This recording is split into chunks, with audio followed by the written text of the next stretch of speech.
Oh, what's going on, ladies and gentlemen? It is never failing. I'm bringing you some more Call of Duty Ghost, playing some domination on Stonehaven. And boy, is this map camper friendly. I won't say camper friendly. Let's say sniper friendly. Oh, anybody that complained about Black Ops 1 or Black Ops 2 maps, well, not Black Ops 2 because snipers are fucking great. Anybody complaining about Black Ops 1 maps not having sniper perches and shit like that, this game definitely fits the bill for you. If you like to snipe, this map is fantastic for it. Anywho, using the AK-12 with grip and red dot sight, and hell if I remember what all my perks are. Sorry. Anywho, yeah, that's twice I've said that now. Let's see how many times I can say it in one commentary. What I want to talk about, I've been trying to look for things in this game that I felt they did a fantastic job on.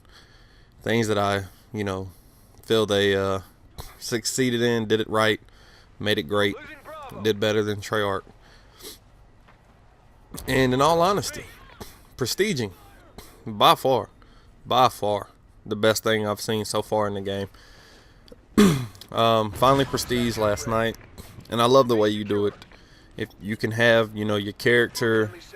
Okay, let's discuss it. For anybody that doesn't know how that works, once you reach the ability to prestige, the way you do prestige would be to buy another character and rank them up, and for each character you buy and rank up, you get a prestige thing.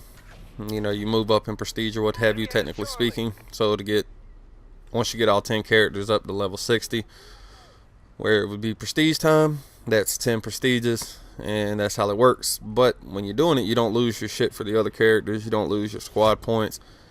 Only thing that you lose is your stuff you've already unlocked when you bust out the new character. So, cannot complain one bit there. I actually think that is by far the best prestiging I've seen. I think it's pretty good. I mean, you still have to go and unlock the stuff you want to again, but you don't lose the squad points. You can use whatever squad points you've earned on your other character. You can use them for the new character once you open it up. Your other character's still there, still standing, so nothing to it. If you want to use that character whenever you're playing, by all means you still can, and you still have all your good shit unlocked, and that is great. I think that takes away some of the grind of prestiging, and might convince some guys that normally wouldn't prestige that, hey, let me do this, because worst case scenario, if shit gets too bad, next game I can switch up and go back to the other soldier. Which is wonderful. And if I'm sounding like I'm stuttering or what have you, I'm actually doing this commentary outside my house, and it's fucking cold. Yeah, I live in the South. I don't do well with cold. I used to before I got a lot older. Back when I was 18, 19, 20 years old, it wasn't a big deal. But now, being that closing in on 29 here, and I believe it is about 9 days or so, depending on when I upload this commentary. It might it might not be very many days at all. Hell, it might be my birthday before I upload it. You never know. I'm doing this commentary on the 30th. Hopefully I'll have it uploaded before December 8th, which is my birthday. But anyway, Prestige is great. I love it. I love the fact that I can play on my other character, build up squad points, and then go unlock the shit I want. I think that is fantastic. It's a nice way to reward people that are willing to go through the grind of unlocking, all their shit again. And at the same time, you can, I can understand if somebody isn't happy with the way the prestige works. I can get that. But for me, I think it's great because it no longer punishes you for prestiging. Basically to where you can't have the weapons and all that shit. Because if you got enough squad points, you can go ahead and unlock all the fucking weapons you want. And all the perks and shit you want. You don't have to worry about it. It's kind of like when you prestiged in Black Ops 1. Which prior to this was by far my favorite one. But it's kind of like how when you prestiged in there, you pretty much, as I get shit on, pretty much once you got to level 4, if you had COD points, you could get what the fuck you wanted to as far as perks go. But on this one, it goes a step further. You can actually get whatever guns you want to as long as you got squad points.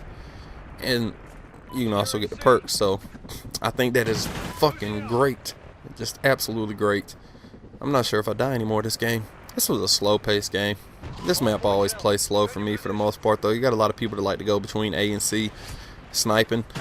it just plays slow for me. But in effort not to upload the same fucking maps all the time, I'm gonna try to do this. I do have a couple of gameplays. Well, I got one gameplay on Chasm or Chasm. I think it's Chasm is how you pronounce it. Thank you, Murky Man, for correcting my stupidity. If you're right, and it is Chasm. If you're wrong, fuck you for damn making me, you know, less intelligent when I was calling it Chasm. But I do got other gameplays and shit I want to talk about, but I'm still looking, man. And anything you guys are doing that y'all are finding to be entertaining, or find things that you feel are great in the game, please let me know, because I'm trying like hell to have fun with this game. And I tell you, the most fun I have is fucking around with squads, just playing against bots. Me and, you know, Murky Man and maybe one other, seeing how many chem strikes we can call in on the retard bots, which is always fun. Makes me feel like a beast. Oh, I do got one gameplay. Oh, while I'm talking about it, we're getting a little off topic here, but I got one gameplay where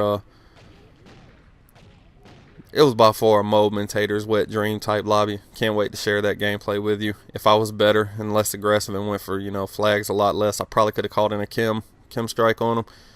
But I do not disappoint. I had a teammate call it in for me. Running support like a boss. Nah, but yeah, I'll have that gameplay coming up here in a little while. Hopefully early in December. But yeah, Prestige mode, back on topic, man. I always get off topic and shit as I get outplayed. Prestige mode on this game, in my opinion, is the best it's ever been. So I'll give Infinity Ward that. That's something I think they did a good job with. Because before, for people who like the Prestige a lot, and God knows there was a lot of you. I mean, the only game I ever prestiged a lot on was Black Ops 1 and Black Ops 2. On COD 4, I prestiged once. On MW3, I prestiged once. And on MW2, I didn't prestige at all. World at War, I actually was working on prestiging one time and got into a hack lobby where a dude fucking hacked us all up to 10th prestige. So, yeah. Nothing I can do about that. It's too late now. But yeah, this is by far the best prestiging has been. It can be a fucking grind when you're prestiging and you lose all your shit and you're left with just the shitty ass custom classes for the most part. Because, well, Infinity Ward games, custom classes have been better than Treyarch games in my opinion. But that's neither here nor there. Well, I guess it does kind of tie into the subject, but you're left with the bad creative classes. You don't have your perks, especially whenever you couldn't unlock your shit the way you can on this one and the way you could unlock your perks on COD Black Ops 1.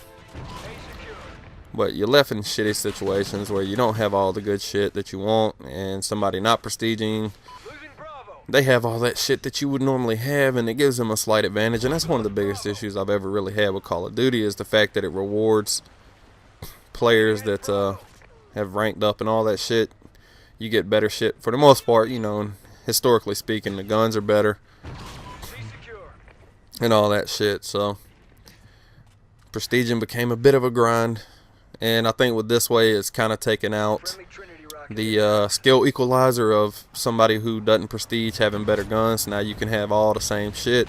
You're on a level playing field, and it comes down to who shoots first, because there's not a whole lot of skill gap in Call of Duty in general, and it's even lower in these ones from Infinity Ward that have good hit detection, fast time to kill and all that shit.